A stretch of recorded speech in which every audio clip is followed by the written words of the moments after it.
Yeah, everything good.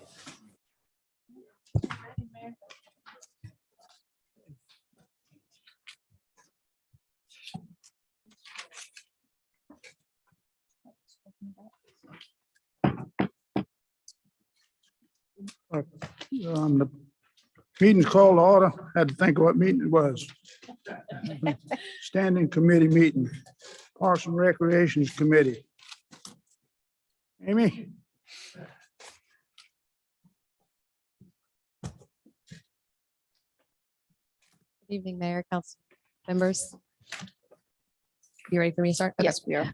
So the only item on the agenda is the discussion of rental fees for the kitchen at the Rollins Edwards Community Center. We started this conversation at the budget retreat. So I just wanted to come back to you guys with a different proposal based on the feedback that I received. So what we would like to do is we will allow online reservations or requests for reservations. They'll still have to be approved by the facility manager. It will require a $250 deposit. Similar to any other rental that we do there. The kitchen would be rented at $25 an hour. And then I believe you guys were provided, we do have some shelf and freezer space that we can also rent at an additional fee. On the hourly wage charge at $25. Yes, sir. Do you give them a maximum number of hours they can use it? They would be able to reserve it on a first come, first served basis. So it would just be whoever comes first could, if they want 20 hours or they want 10 hours or 30 hours, that would be up to them. Is this, were we renting this out before? Or is this, we're just starting to? We have just recently been approached about it. All right.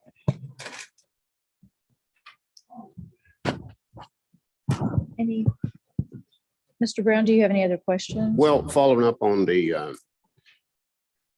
number of hours that they can rent the place. So if you have somebody comes in on Monday and they rent for how many hours and it pours over into Tuesday or Wednesday, isn't that one person tying up the kitchen for 3 days? Yes, sir. I mean, we don't know what the demand is going to be yet because we haven't done it before. We are only going to accept reservations up to 30 days in advance. So they wouldn't be able to book it out for the entire year because we don't want to compete with our rentals. So we will only take reservations up to 30 days in advance. Okay. Well, like you said, this is the first time we tried this, so we'll see what happens. And if we have to amend it, we can do that, I guess. Is this something that you want us to send to to Thursday night's meeting or? No, it'll be included on the fees for Parks and Recreation, and I believe voted on with the budget. Okay. Yes, ma'am. We're going to have all of the fee schedules attached as part of the budget. All right. But anyway, getting back to my question, the only concern I had was we don't want one person or two people monopolizing the kitchen all the time. The whole idea was to make it more egalitarian, so more people would have an opportunity to, small businesses or whatever, people who cook and sell food to There will be, on any given week, I calculated there's 74 available hours mhm. that were open and would be available to take reservations for. If you get anybody currently that's using that kitchen that uses the farmer's market, Yes, that is the Cookie Chick, the business that we had talked about previously. She's the one who approached us about it. well, I guess we just have to see how it works, but I just don't want a monopoly. I just think we have to try to make sure as many people as possible get to use the place. And I would be happy to, after we get this up and running for a few months, I can bring it back to the Parks and Rec Committee and provide a report on how many people are using it, the frequency with what they're using it. It's a good idea. Maybe we take a second look at it after you get it going here. Okay, so you don't need a motion, or anything, do you, Kim? No. Are there any other questions from the rest of council?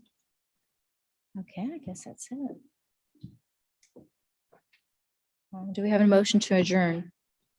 Make a motion to adjourn. And I'll second. Adjourn. Mr. Mayor, there's no Planning and Development Committee meeting this afternoon. Okay, public safety. There's no public safety committee this afternoon. But we do have a Public Works meeting, so I'll go ahead and open that up. That's on the next page. That's gonna be on the next. Four items on the agenda tonight. First one is Laurel Street. We looked at this a couple months ago. I think council actually asked staff to come back with a recommendation on traffic calming for Laurel Street. We did. Basically, staff is recommending we convert Laurel Street to a one-way in a westerly direction between Sumter Avenue and West Carolina Avenue. This brings the lane width, the travel lane width down to about 12 to 13 feet. At the same time, we're achieving about 70 parking spaces, on-street parking spaces. I know this is a kind of extreme solution, but we put a lot of thought into it and want to bring it to you and get the committee's thoughts on it. We also, this did we included 4 handicap spaces near the turnaround right in front of the park as well.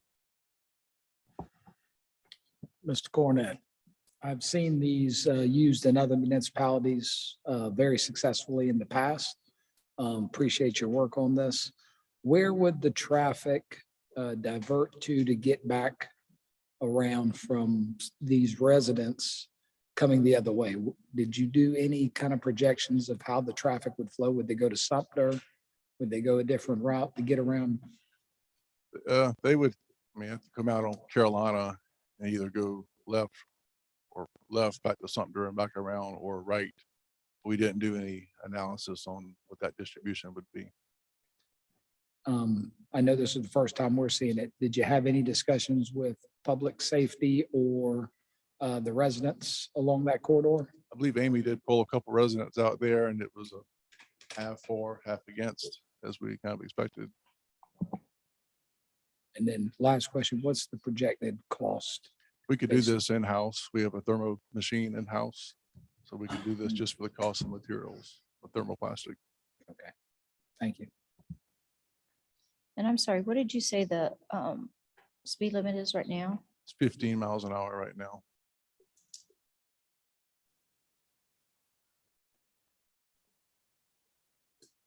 If I might ask, Ms. Garden Smith, I'm going to say that I'm not totally pro, but I'm not con either. I would be more prone to want to, and I'll be the volunteer to do this, go find out what the residents themselves would think about this. I happened to speak to a couple of people on Sumter Street who immediately said that's going to dump more traffic on Sumter Street. I'm not a traffic engineer, but I believe it would dump more traffic on Sumter Street or push it out to Central, which is already a crowded street, no matter which way we one-way it, because you still got to get to the other end point. But I would be happy to work with the committee to put together a form to walk the streets and ask the people that live there, are they in favor of this or not? I agree with that. Mr. Cornett, are you familiar with, I think, fairly recent literature? Maybe it's become outdated, but it seemed that I was reading a lot 5, 6, 7 years ago about cities, Charleston, Greenville, others, that were converting from one way to two ways for the purpose of calming traffic. Have you ever read articles like that?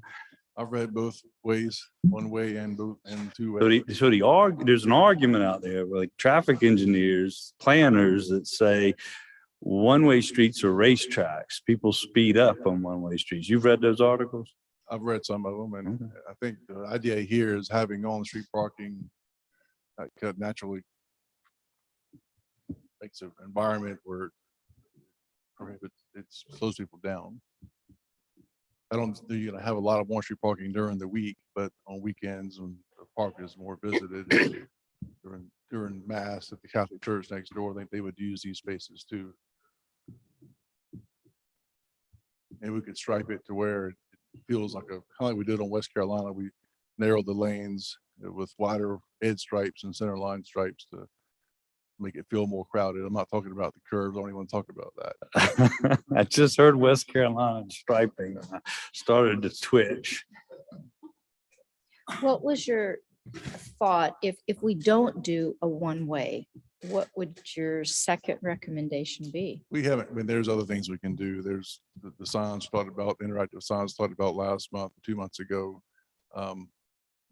There's narrowing the lanes down. There's other things we can do. And I would let AJ take that lead if we do a route B. I was in Mount Pleasant today and I noticed something similar when I was driving, and there was a place that, that was crossing, but in the middle of the crossing, they actually had more of an island. And you saw it coming, so you naturally slowed down. Is that something that would be, you think that would be useful? Maybe putting one or two of those in this, keeping it a two-way Like a street, but mid-block doing that. crosswalk. A raised crosswalk, is that? Well, it wasn't raised, but it definitely had an island in the middle, with shrubbery and everything, and people would pass. And of course, they had the flashing lights on either side. And I'm just thinking, as an alternative of making it a one-way, would that, something like that work? They would see it several feet away and they would start slowing down anyways. Hopefully. That's something we could look at, but I try to stay away from mid-block crosswalks because we've had fatalities in town. Russ, let me ask you something. The idea of doing this or slowing down traffic or whatever, how many people approach you about doing something about it? Was a few, a lot, or what? Sir, about what? I'm saying this idea of traffic calming here on Wall Street, how many people approach you about this, or No one. huh? None? No, sir. Okay. We talked amongst ourselves on with staff about it, but no one outside has approached me about it. Well, it would appear that there are about 15, 16 residents on South Laurel between Sumter and West Carolina. I mean, I would want every single one of them to have written notification that we were considering this. I don't think Councilman Jenkins would have to work very hard to get their feelings on it. You wouldn't have to go knock on anybody's door, I don't think. Just get them written notification that it's being considered. And some might like it because, the parking is an issue. And we've redone this playground and it's beautiful. I mean, it's fantastic. But it's been an adjustment for those 15, 16, 17 residents. There's just a whole lot more activity on their street than there ever was before. If we were to consider inconveniencing them by making their street one way, I would want them to have plenty of opportunity to comment.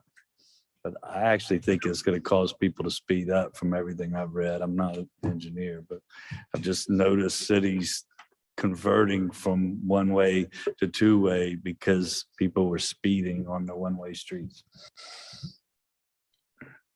So do you want staff to put together a letter, form letter, notifying everybody on that strip about what we intend to do and get some feedback from them? I would probably defer to, even though he's not on the committee, I'd probably defer to Councilman Jenkins if that's in the heart of your district. That would be fine with me, but I do think we ought to include Sumter as a separate questionnaire. Well, I won't know if it'll be a questionnaire or just be an explanation of what the plan is and just ask for their feedback to email or letter, or however they want to do that. Okay.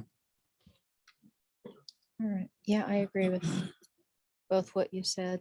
So. Any other questions?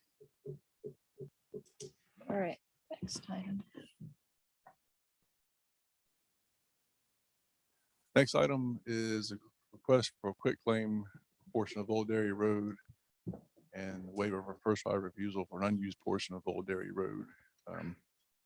This request came about 3 weeks ago for, I guess, basically the developer who recently bought this property around this area has contacted DOT, and DOT is willing to give them, quick claim them 17,000 square foot portion of Old Dairy Road if Somerville waives its first right of refusal for the property. At the same time, requesting that letter is requesting a quick claim for the portion of the cul-de-sac thumbnail, if you will, from the town to him. We did acquire the thumbnail portion back when North Maple was being widened with the interchange project. That total acquisition was 2.95 acres. Paid 74,945, about 58 cents a square foot. Based on that, those numbers, if we were to sell it for that same amount, it'd be about $2,945. But that's a 2015, based on a 2015 appraisal. I don't know, this property was recently sold. I don't know what it sold for. If I heard a rumor what it sold for. I'm not gonna say that here, but I could possibly research and maybe sell it for a little higher number than $3,000. Where's the 2.9 acres that we obtained? Is it on this It was map? another part of the property, part of the North Maple Street project. This is the portion, that acquisition, it was this little thumbnail and the strip of the roadway we needed. Well, it sounds like we're being asked to do two different things. Right. Waive a right of first refusal to the road. That kind of seems like a no-brainer, right? I mean, why would we want to own that roadway? Having use for it. And once we do that, we've got 5,000 square feet with no access to it. Right. And we wouldn't want to own it. I mean, So we don't have a thumbnail hanging out there by itself. We would probably want to settle the quick claim deed first before we give first right of refusal. So there's not a piece of property that's not accessible, no legal access.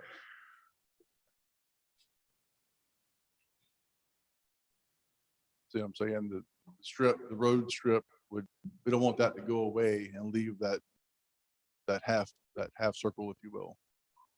We want to address our quick claim before we address the DOT's quick claim. That makes sense? so DOT doesn't matter to DOT what we do with the thumbnail. No, it's not theirs. They don't care. Well, I mean, we get some money for it, great, but I mean, either way, whether that roadway was to be, certainly if the roadway was to be quit claim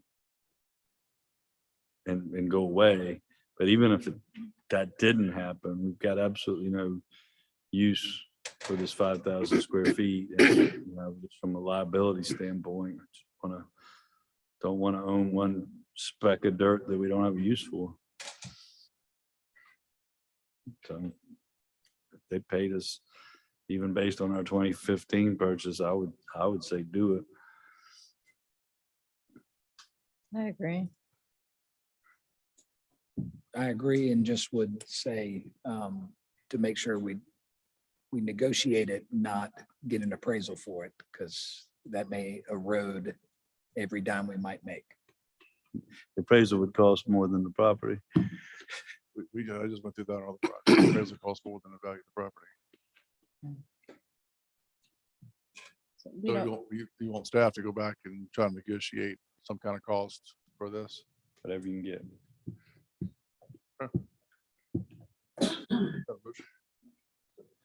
Do we have to move it to council, or do we wait for you to come back to council? I mean, council has to approve a quick claim. Right. All right, I got it. I think you got our feedback. Next item is on the finance agenda later. Just wanted to explain it to you what we're trying, and AJ is here to help me with this, but as you may know, the Maple Street corridor has a lot going on right now with potential developments, and each of these developments, when they come to us, they've got to do a traffic impact analysis. And it's been very, very difficult to, a lot of these results have come back overlapping with the same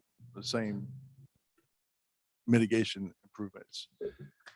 And the developers are pointing their finger at each other to do this. So we thought the best tool for the staff to use to try to figure out who does what mitigation is to do a corridor study based on what we know is coming, what's been approved, and what potentially would get approved in the future. We've talked to Berkeley County, we've talked to other developers in the corridor, and each of them have agreed to help fund this. And that's explained better in the finance, but total, so the three items in the scope would be actually doing the corridor study with one of our consultants, having a second consultant do a peer review of that study, and that was a request of one of the developers to do a peer review. And then the third item would be another consultant putting together a conceptual plan of what the corridor would look like based on the corridor study results. So there's 3 different contracts. Berkeley County has agreed to pay $70,690, and private developers have agreed to pay $24,918, leaving the town's total $42,172.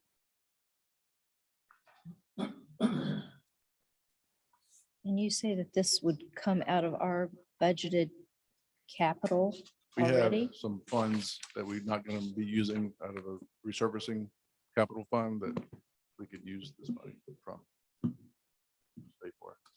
Does the COG ever participate in these corridor studies? They mostly do a larger, this is more of a deep dive into this corridor, not that I know of. They do more of a regional approach. I'm sorry, what did you say that was that amount, our part of it? 42,172.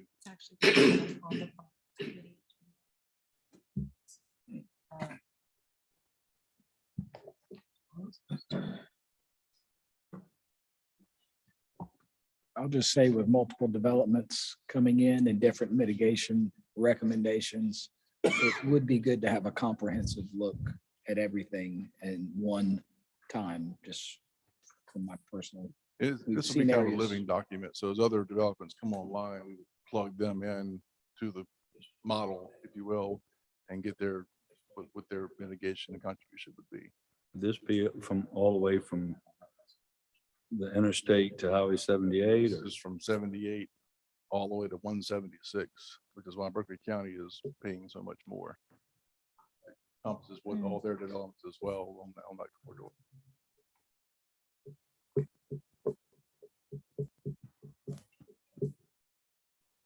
And that's still too small of a project for the COG to kick in some funds, you think? We didn't ask the COG. Thought I recalled them at one time, perhaps volunteering to be involved in something. That might have been more the interchange. I don't know. One more question about finances again. So this amount is already been budgeted for this year for Road resurfacing. road resurfacing. So we'd be taking it out of this year's budget, not for next year's. It would be allocated this year. Yes, ma'am. Okay.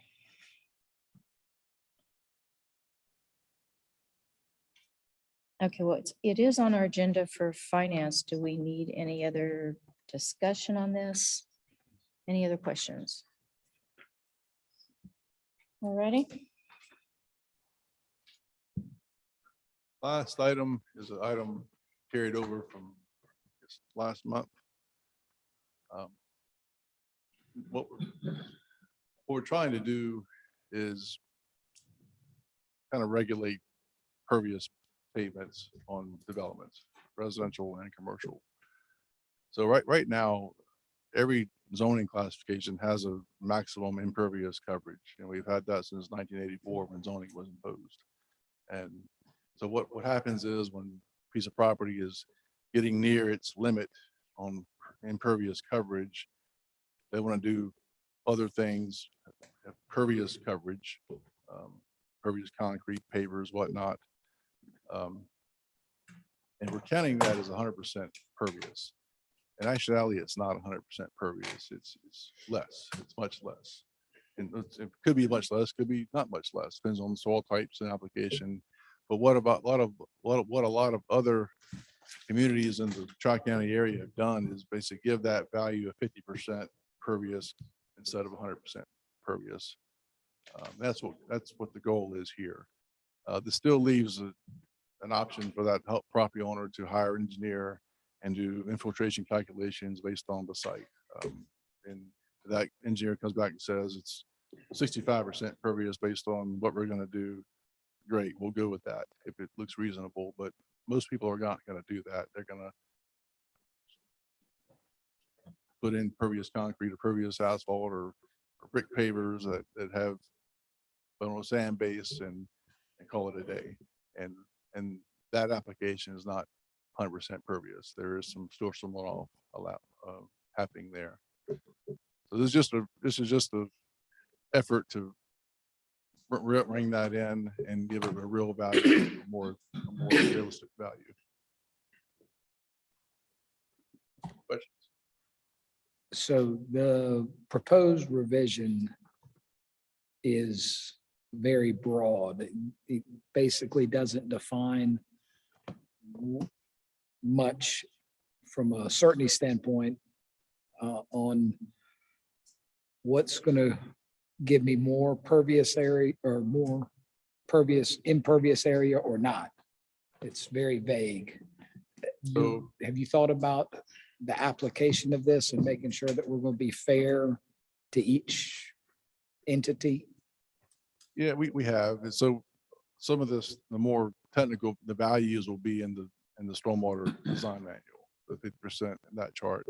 But this is given an opportunity if someone wants to do, like I said, do infiltration calculations and submit that and for review, and it could be more, it could be less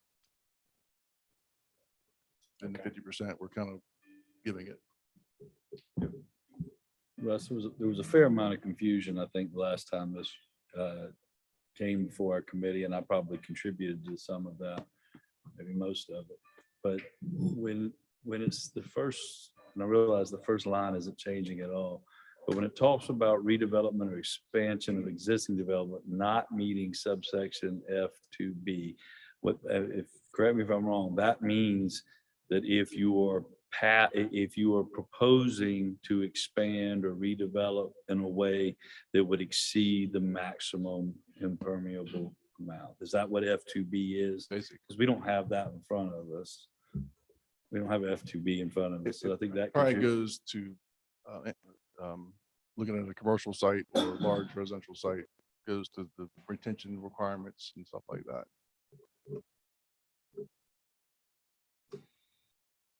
So like if we don't have F2B in front of us, it makes it sound like all new driveways and parking lots should be constructed with pervious pavement technology, but that's not a requirement.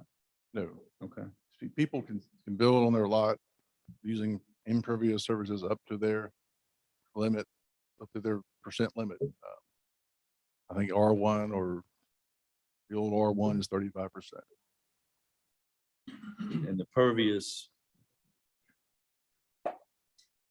the assignment of a percentage to the pervious development only comes into place when you're trying to exceed Right. the amount that. So instead of that pervious getting 100% pervious assignment, it'll be rated at 50% unless it's calculated specifically.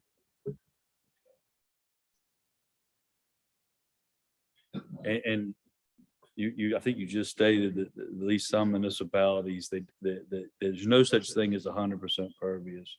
So some municipalities or counties or local governments count pervious technologies as 50% pervious. Many of them in our area do. Yeah, Why wouldn't we just do that? that's what we're trying to do. Right now, it states 100% pervious will not account against any full. We're taking that out. But I'm looking at the proposed revision and it doesn't say anything about 50%. 50% will be in a chart in the stormwater manual. Stormwater design manual. How would we up here know that? I'm telling you, Wouldn't it be easier just to put it in the ordinance? If we're gonna vote on it, we know what we're voting on. That's what I would think. we could add that to the language. And if somebody objects and says, nobody's gonna object if they think that their technology is 40% pervious, they're gonna say, thank you for the 50%. But if somebody objects to us counting it as 50% pervious, they can go bring their own engineer in and y'all can duke it out. Right. I mean, I have no issue with that because I agree, there's no such thing as 100% pervious technology. But it just, when I look at this, what we're doing, what it appears that we're doing is that we're making it more subjective and making it more difficult for someone who's looking at our code of ordinances to know what it means. 50% is, We can make that adjustment. Is this, we're voting on this on Thursday night? Just on the agenda for Thursday night? I can try to get it done before Thursday. Yeah. Any other questions, discussion? I do want to say thank you. I know that flooding is something that a lot of our constituents talk about, and these types of approaches help mitigate that. So thank you. well, I think it's a good compromise to say 50%. And then if you prove it's more than 50, we'll give you that credit as well. I mean, I think I understand why the old ordinance, the existing ordinance counts it at 100% pervious. It's not because anybody thought it was 100% pervious. It's because you want to encourage people to use the technology.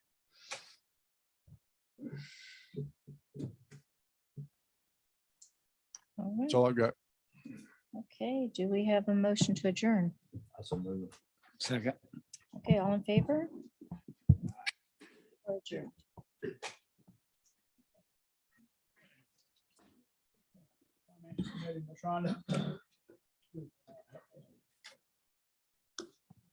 I'm sorry. I hope you heard me. I didn't have my mic on. I did. You just knew to get up, didn't you? I Do knew your I would. thing. It was my turn.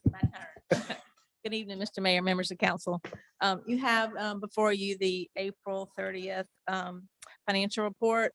I think I've challenged you a little bit by changing up the percent of budget calculation.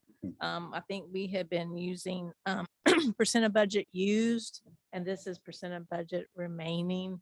So challenged your math a little bit. I apologize.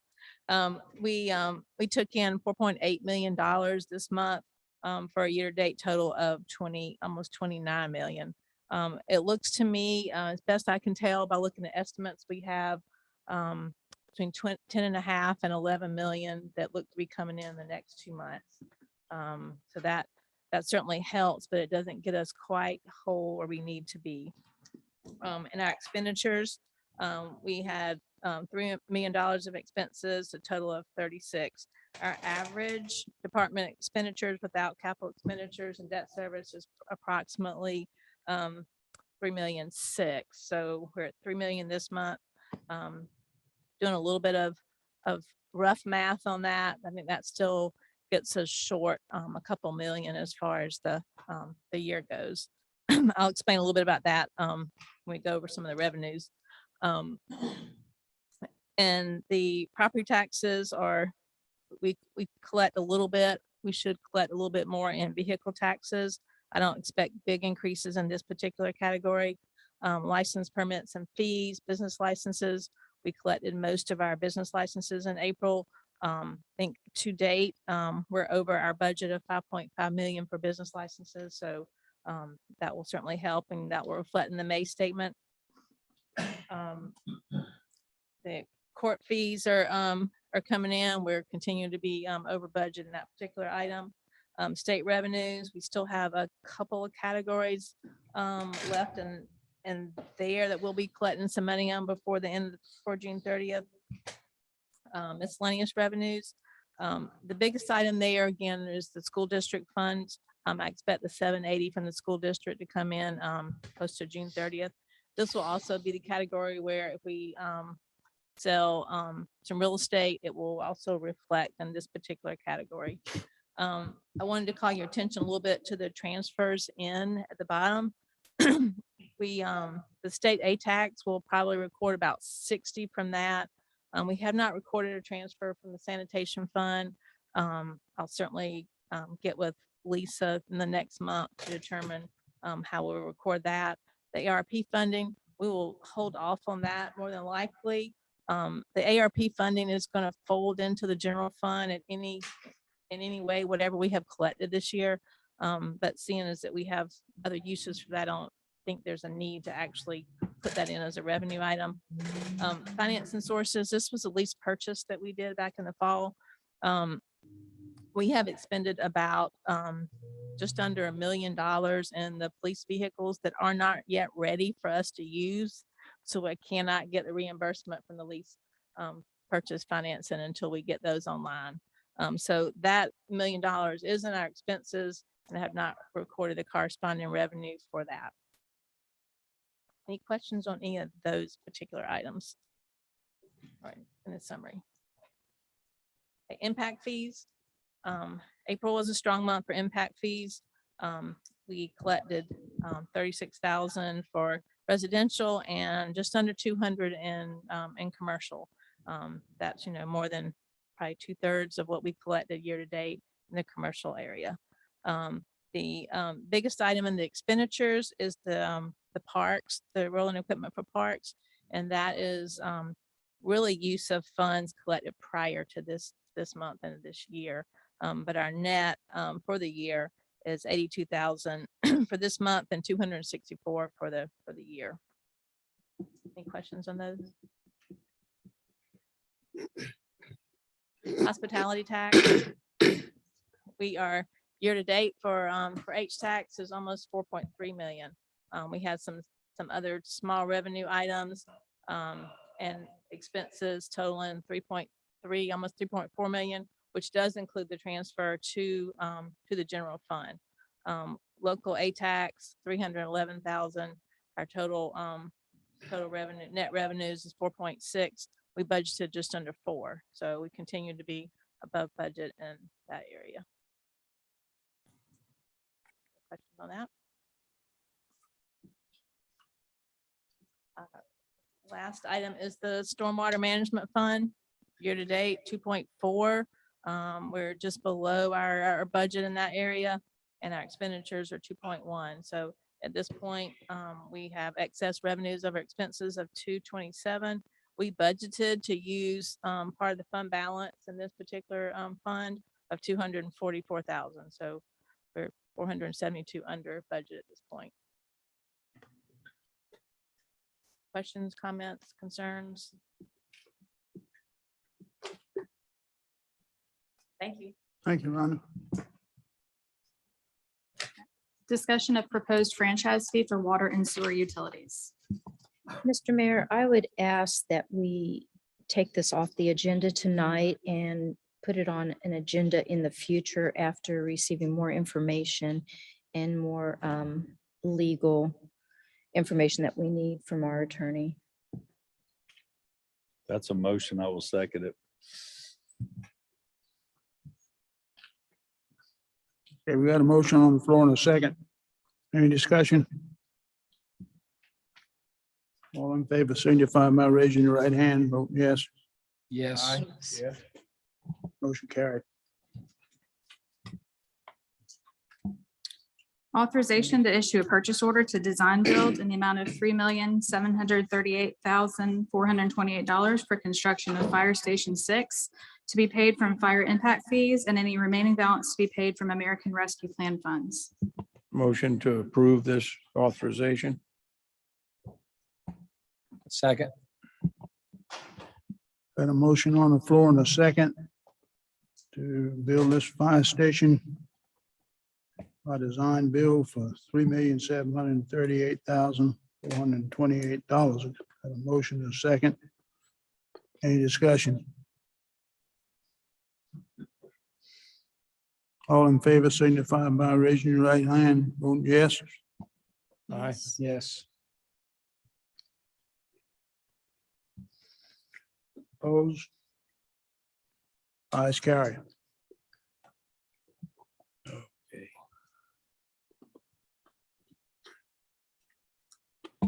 Approval to enter into an intergovernmental agreement with Berkeley County to conduct a traffic corridor study for North Maple Street and Nexton Parkway. Mr. Mayor, I'd make that motion that we go into an agreement with them, Berkeley County. Second. Motion made and seconded to do the study. Mr. Mayor, I just want to go on record saying I'm recusing myself from voting on 2, 3, 4, and 5.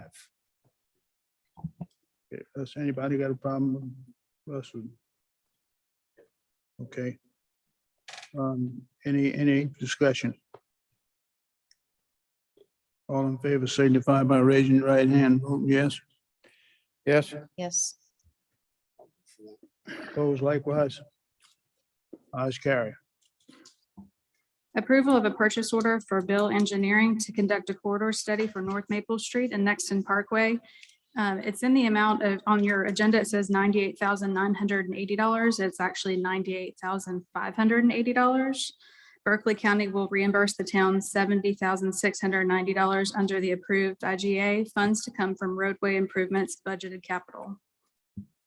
Mr. Mayor, I would move that we vote on this tonight.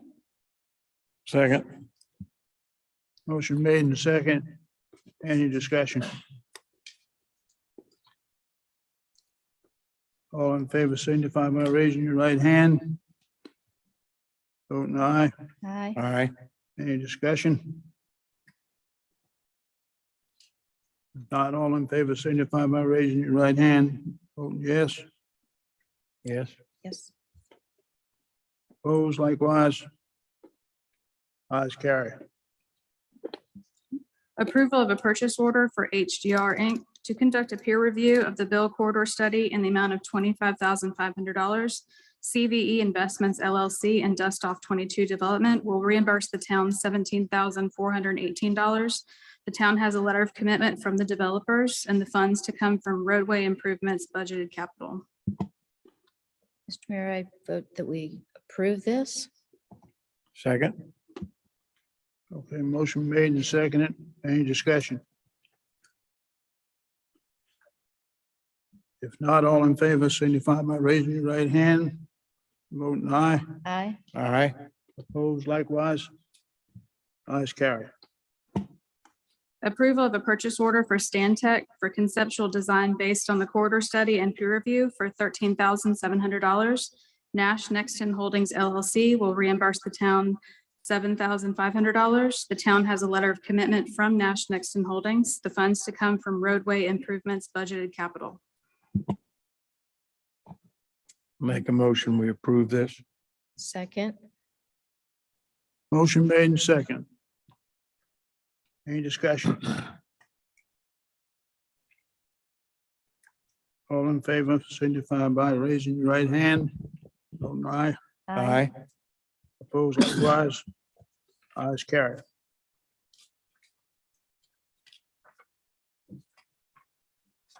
Next is executive session. Receive legal advice and discuss contractual matters related to leasing or selling town-owned property.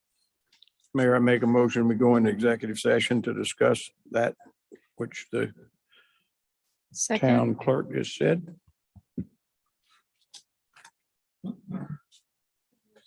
Motion is second. Any discussion? All in favor signify by raising right hand. Vote yes. Aye. Yes. Opposed Aye. likewise.